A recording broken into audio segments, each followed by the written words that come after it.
Buenas tardes, Víctor. Muchísimas gracias por recibirnos aquí en la casa de tu hermana. Pues sobra la presentación. Tú eres una persona supremamente conocida, famosa, exitosa. Y por eso precisamente hemos escogido hacer esta entrevista, porque creemos que es un referente para mucha gente, y personalmente creo que hay mucha información, muchas creencias y opiniones tuyas que pueden ser muy útiles para personas que se están formando.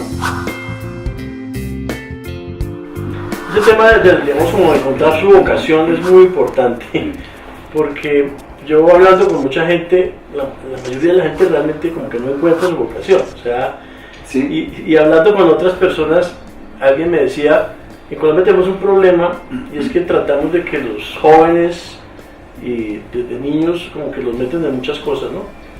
O sea, se pretende que un niño haga de todo bien, y lo que no hace bien también se mete a cursos de eso, y la educación, digamos, de colegio también es muy abierta. Entonces la persona termina siendo ya muy mayor cuando empieza a pensar, bueno, ¿a qué me voy a dedicar? Mientras que si uno tiene la suerte desde muy pequeño, o por su familia, o porque sus padres realmente le dieron el espacio para encontrar su vocación, pues tú como que llegas a la edad, digamos, productiva, con la claridad de qué es lo que quieres hacer y a dónde quieres ir. Pero eso es una excepción, digamos, yo diría que esa es la excepción. Sí, no sabía. Digamos pensé que el número no era tan grave, digamos que... Yo siento que la gente joven, por diferentes influencias, estudia una carrera, ¿sí? Pero termina en la universidad y como que, bueno, ¿y ahora qué? Sí, como que ahora qué es lo que voy a hacer y realmente cuál es mi vocación y para qué es que soy bueno. Yo veo dos razones para eso. La primera, el tiempo actual, lo que finalmente podría llamarse el criterio de ordenamiento territorial, aunque suene que no tiene nada que ver. Pero yo trabajo mucho con el tema de manejo ambiental y eso. Y hay un cambio que se da desde los años 70 hasta ahora, y es que antes había más espacio para todo el mundo. Antes éramos una especie junta que nos protegíamos de los peligros que venían de afuera. Si hay una conciencia intraespecífica y el peligro es interespecífico, hay una solidez y hay una cohesión. En el momento en que empieza a agotarse los recursos, porque no los supimos administrar, porque además estamos convencidos de que somos como seres humanos el centro del universo, idea que le encanta a mucha gente. Y delicadamente hay que entender que la parte religiosa es crítica en eso.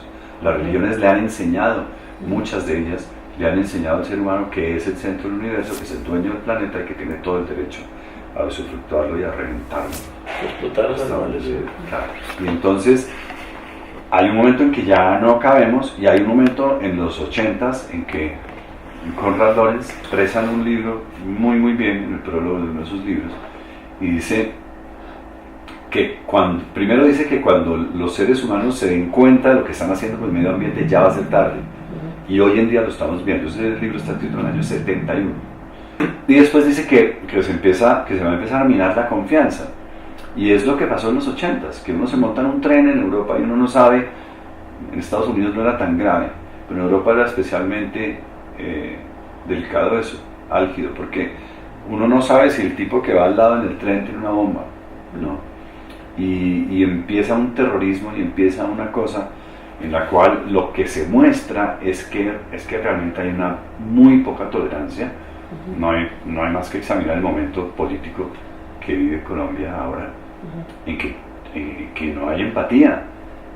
Lo más importante que exista, es decir, la empatía es mucho más importante cuando uno está en desacuerdo. Hablar de una persona que piensa como uno es facilísimo. pero explicarle el pensamiento a alguien que piensa completamente diferente es donde se necesita madurez y empatía. Y no es sino echarse un paseo por Twitter. El otro día un tipo puso un trino buenísimo que me pareció buenísimo, me pareció que describe perfecto un poco cómo somos los colombianos. Es muy intolerante.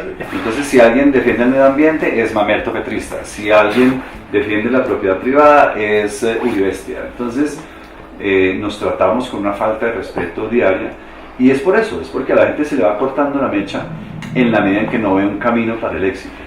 Es lo que creo que pasa mucho cuando los muchachos salen del colegio y empiezan a afrontar una carrera. Es como que las probabilidades de que a uno lo haga cómodo y le guste lo que hace y en el mercado se necesiten esos profesionales cada vez es más baja.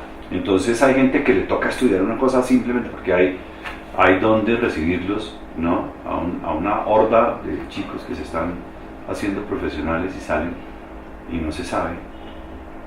Es complicado. Ahí tocaste un tema que a mí me apasiona mucho últimamente. Yo era de las personas que era así medio, digamos, mi familia era goda y entonces yo era así medio, digamos, veía así como con desprecio el tema del medio ambiente, digamos, de la ecología, pero obviamente en los últimos años he aprendido la importancia del tema y lo que estamos haciendo alrededor de destruir el planeta, basados en esta concepción antropológica de que el hombre es el rey del mundo y puede acabar con todo lo demás.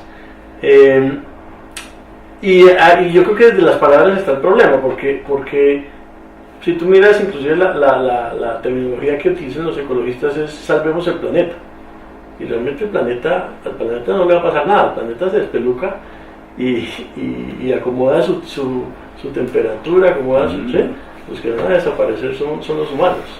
O sea, si no cambiamos, digamos, de hábitos, el que desaparece es la especie humana en el planeta. Sí, eso es clarísimo, la naturaleza no nos necesita. Lo que estamos haciendo es una gestión para que se reorganice sin nosotros.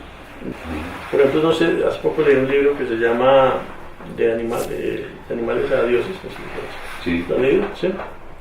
Donde el autor explica cómo, igual, ¿no? Sí, cómo el ser humano pues, ha terminado, digamos, extinguiendo la mayoría de las especies animales importantes, grandes, y solamente se ha quedado con los animales domésticos que utiliza para su sustento, pero a costa de un sufrimiento absurdo de esos animales que los trata como cosas, ¿no? Y entonces la gente hace la bulla y hay una cantidad de hipocresía alrededor de tener posiciones o antitaurinas o defensoras de animales, pero no es consciente de lo que estamos haciendo por otro lado. ¿Sí? ¿Pero por qué sería hipócrita? La palabra hipocresía, ¿por qué? O no hipocresía, sino de pronto un poco ignorancia. Digamos, yo odiaba los toros, pero alguna vez fui un par de veces y me pareció que era un tema, digamos, interesante. Y lo que, escuchando por ejemplo creo que Antonio Caballero o alguien que defendía el tema de los toros, el tipo explicaba que los toros de Lidia tienen una vida una muy buena vida, o sea, desde que nacen hasta que van a la corrida, los consienten y los cuidan y los atienden y viven sueltos y tienen una vida muy agradable. ¿Sí? Sí. Si tú analizas cómo es esa vida de ese toro de Lidia y la comparas con el ganado que tienen en corrales donde no se pueden mover digamos, eso es clarísimo. Realmente estamos haciendo sufrir mucho más, o sea, una persona que coma carne, ¿sí? Y que sea antitaurina de alguna manera porque no sabe, está promoviendo más el maltrato animal a través de comer carne, siendo antitaurina. Es lo que quiero decir. Hay un par de asomos equivocados que siento equivocados yo humildemente, y es por ejemplo el de decir, poner el tema de los toros comparable al tema de las especies en amenaza. Eso le gusta mucho a los taurinos, decir cosas como que si no existen los toros, pues los toros de lidia se acabarían. A mí lo que me preocupa es el balance de las especies, es el balance ecológico, que es realmente contra lo que estamos atentando. A mí me parece que SeaWorld no tiene derecho a existir, me parece que la pesca de ballenas no tiene derecho a existir, la cacería no tiene derecho a existir. En el caso de los toros, si ellos sufren o no, ya es un tema, me parece secundario, frente a lo que sí me molesta de los toros, y es dos cosas. Uno, que cuando tú llevas a una plaza de toros a un niño de 9 años, le estás enseñando que somos los dueños de la creación y de los animales. Alfredo Molano, que es el otro súper taurófilo, dijo una cosa que me parece molestísima, me parece tremendamente antropocéntrica, y es que decía que los toros, una faena de toros es una alegoría, ¿no? Es como una alegoría a la muerte. No es una alegoría, estás matando un animal de verdad. Una alegoría es una cosa metafórica, una alegoría es poética y una alegoría es una fantasía que alude a un ejemplo real. Entonces, para él, el hecho de que sea una alegoría matar un animal está permitiéndose ser el dueño de esos animales para reflexionar filosóficamente, tomando trago de una bota en torno a la muerte. Eso me parece brutalmente antropocéntrico. Y la otra parte que me molesta si es la franca agresión por burla. Y eso lo digo porque lo que también de donde parte el origen de mi molestia es que voy a usar una palabra que no es bonita, pero es tramposo, porque el toro no sabe lo que le va a pasar. El toro lo único que quiere es salir de ahí, ¿no? El toro está diseñado genéticamente para eso. A mí me parece exactamente lo mismo que coger un fusil de 2 millas de alcance, una mira telescópica, y bajar un elefante. Porque es una lucha desigual, ¿me explico? Entonces hay gente que le dice, no, pero los toreros también se mueren. Pues me parece peor la estupidez de que además se muera gente.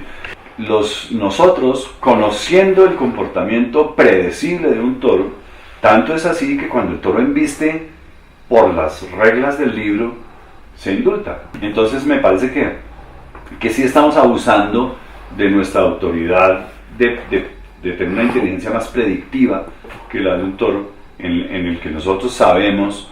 No quiero decir que los seres humanos son mucho más inteligentes, porque esa también me molesta. Los animales son tan inteligentes como necesitan. Y cuando yo miro a los ojos a un tiburón, yo no veo un ser primario, elemental, veo un tipo que está clarito en lo que quiere hacer. Sí, hay peces aún más, si se quiere, más chiquitos, primarios o como sea, que también tienen un comportamiento. Un pulpo es brillantemente inteligente. El hombre no es la medida de todas las cosas, y la inteligencia de los animales está medida porque ellos necesitan de su inteligencia, lo que necesitan desarrollar. Un tiburón es tan inteligente como necesita, ¿no? Y me parece que un toro tiene eso, que está ahí y que le llega hasta ahí su visión. Nosotros, que tenemos una visión privilegiada por ser sapiens, entonces sabemos cómo se va a comportar y estamos abusando de eso. Y el torero finge un valor y una cosa así, claro que hay que tener cojones para pararse delante de un toro, pero ya saben lo que el toro va a hacer.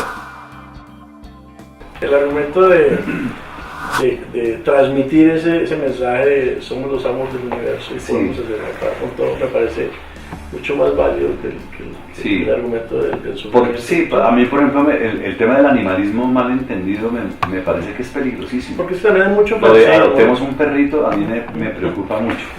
Sí, y cada vez que digo eso me caen encima, me dan sustentos, ¿para qué tiene perros? Y no sé qué decir, yo tenía un par de perros, pero eso es muy diferente a patrocinar. Eso termina patrocinando la cría, además, porque entonces hay gente que gana plata con eso. Eso es interminable. El tema de las mascotas me parece peligrosísimo. Víctor, hablemos un poquito del tema religioso. Digamos que usted sabe que uno casi nunca puede tener conversaciones abiertas y francas sobre religión, porque pues se vuelve un tema, digamos, muy delicado. Sí, es delicado. ¿Sí? Un candidato a la presidencia que diga que es ateo, sí, sabe que pierde. Exacto. Entonces, Pero como nosotros creo que podemos decir lo que pensamos, me parecería muy interesante conocer su opinión acerca de la religión y digamos, sus creencias espirituales, porque yo creo que en la medida que uno se cultiva y estudia y lee y vive, pues tiene una visión más rica para poder transmitir un poco y que la gente se salga un poco de esas creencias tontas que manejan algunas personas como mitos y cosas que creo que no son tan positivas para la gente. El mito es uno de los derechos fundamentales de las civilizaciones.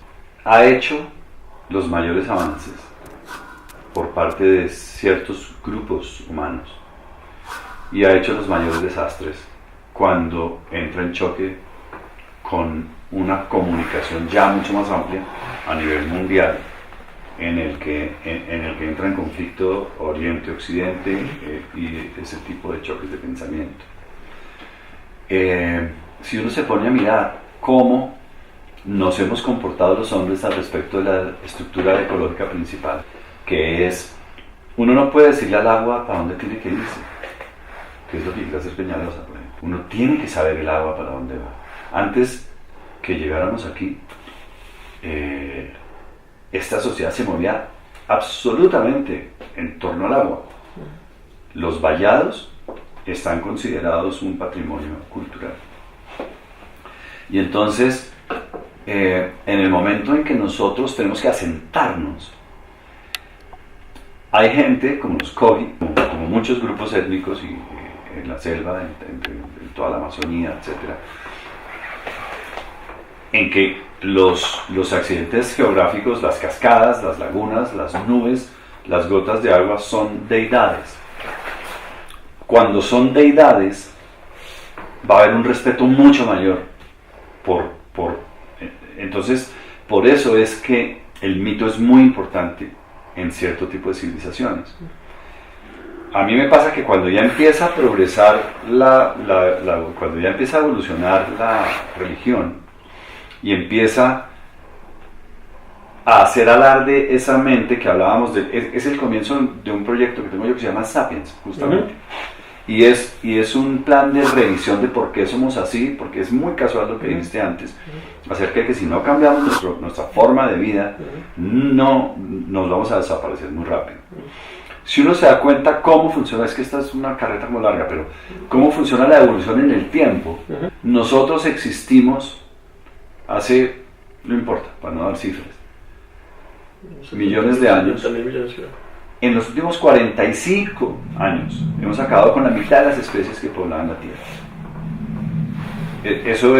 Eso le habla a uno claramente de cómo está construido el cerebro de Homo sapiens. Homo sapiens nace con un bombillo diferente al de sus antecesores. Entre otras cosas, hay una cosa que le molesta mucho a la Iglesia católica, por lo menos, y es que les gusta esa idea de que la evolución de los homínidos es primero el uno, después el otro, después el otro, después el otro. Sí, Australopithecus, después está Pithecanthropus erectus y después está Neandertal. No, hubo por lo menos 6 que vivieron a la vez. Y Sapiens los acabó a todos. Sapiens nació con la capacidad de imaginar cosas que no ve hasta un nivel que los otros no tenían. Los otros eran muy poco predictivos. Entonces, lo máximo que se decían era, cuidado, fiera en el río, no vaya para allá. Y yo, tapémonos aquí.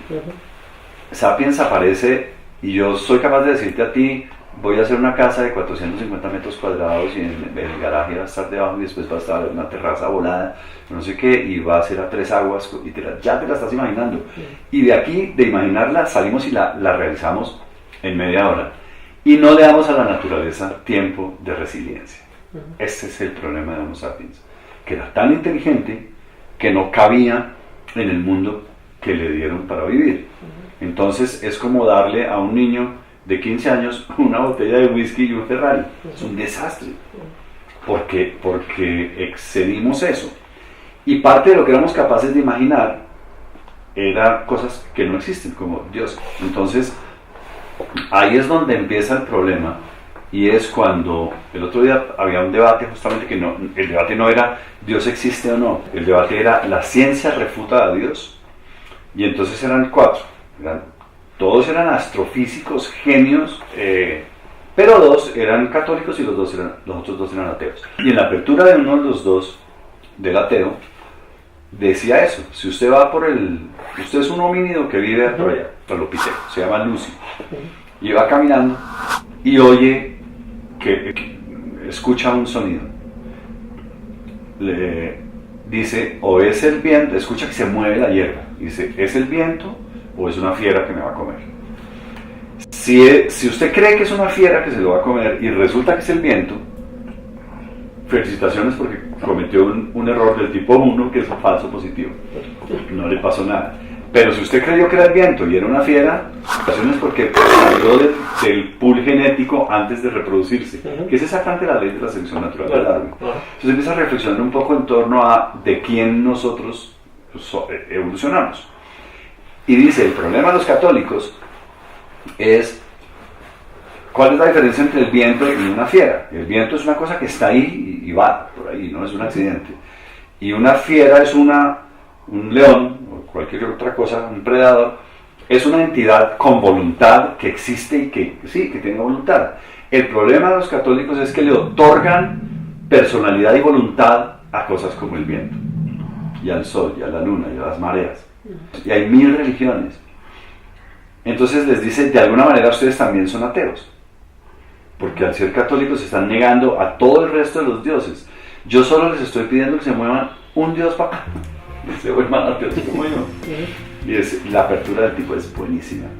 Y reflexiona uno en torno a qué ha pasado con el tema de la religión, y yo sí encuentro que al recibir ese mensaje de crecer y multiplicarse, de ser el centro del universo y de que todo está hecho para nosotros, sí entramos en un territorio, entramos en una fase de violar la estructura ecológica del territorio, de la cual muy difícilmente vamos a poder salir. A mí sí me parece que es gravísimo lo que en ese sentido ha construido la mayoría de las religiones, para no hablar de la bala que se da en el frente.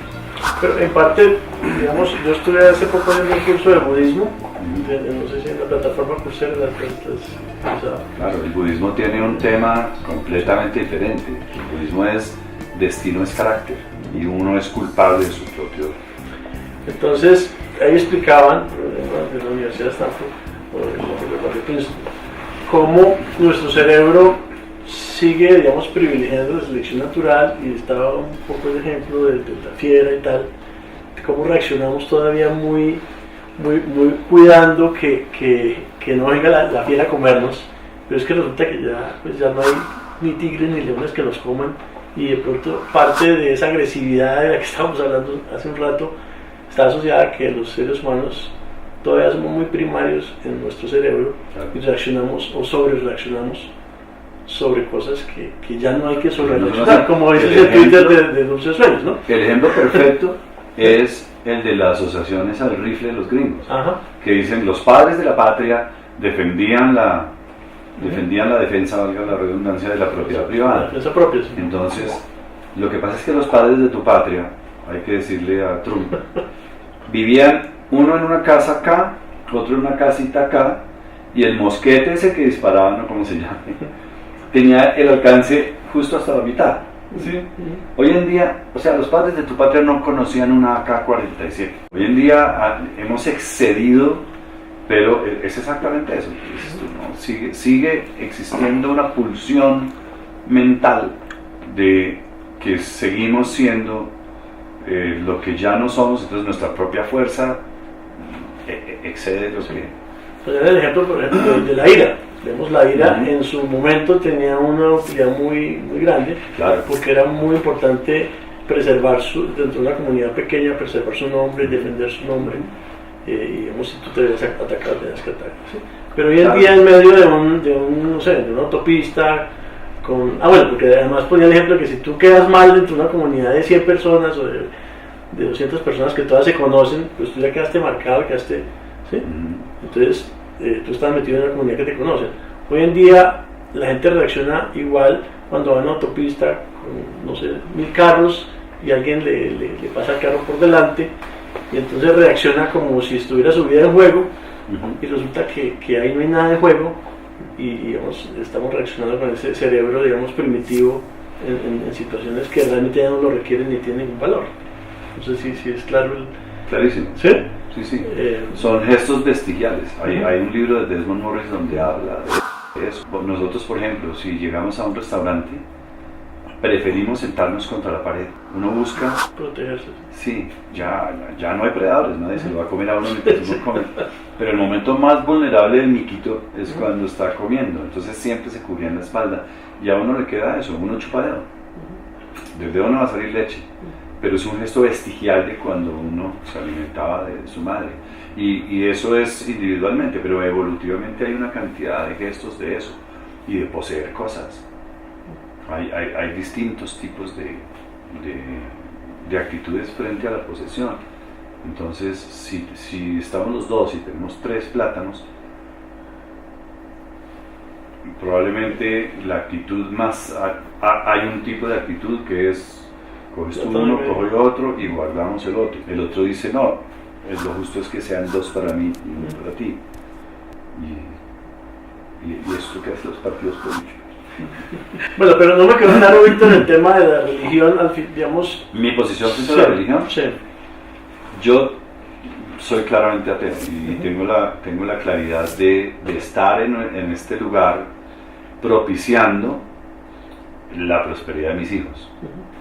Me costó como mucho llegar allí, pero ahora hay una cosa importante, y es que el principio del tema es qué somos y para dónde vamos, etcétera. Y a mí sí me parece factible que la conjunción energética de lo que somos pueda trascender un cuerpo. Eso sí es posible que lo cree. Pero digamos, el diseño inteligente, la creación, la presencia de Dios y todo eso, no, pues obviamente. Me parece que desde algún punto de vista ya es una posición que tiene visos de ignorancia. O sea, va a llegar el momento en que vamos a entender, por ejemplo, ante el tema moral, ¿no? El tema hay mucha gente que defiende mucho las religiones desde el punto de vista de, pero es que si a usted no le están diciendo que lo van a castigar, entonces esto empieza y se vuelve un desorden. Y no, es que a mí me parece ofensivo que me digan que me tienen que amenazar con el pecado para que yo entienda el mundo y me comporte y no mate a nadie, ni robe. De pronto en un momento de la historia tuvo su función. No lo ve, claro, exacto. La tuvo y tuvo su función y tuvo su abuso, ¿no? Que fue un tema de manipulación. Por eso te decía, por eso empecé diciendo, la religión ha hecho los avances más grandes, hay civilizaciones que se han instalado y que han construido los proyectos humanos más ambiciosos y más ricos y más exitosos y prósperos, los ha hecho la convocatoria que ejerce en la espiritualidad, ¿no? Estar bajo un mismo techo, en un templo, comulgando, no lo digo físicamente, pero en el tema de cantar, en el tema de ese gospel y esa cosa, eso es muy bonito y genera, pero al mismo tiempo pues el tipo se monta en un avión y se estrella contra las Torres Gemelas porque le prometen lo que le prometen. Todo esto sirve mucho para que nos hagamos diferentes, veamos diferentes puntos de vista. Bienvenidos por aquí. Gracias.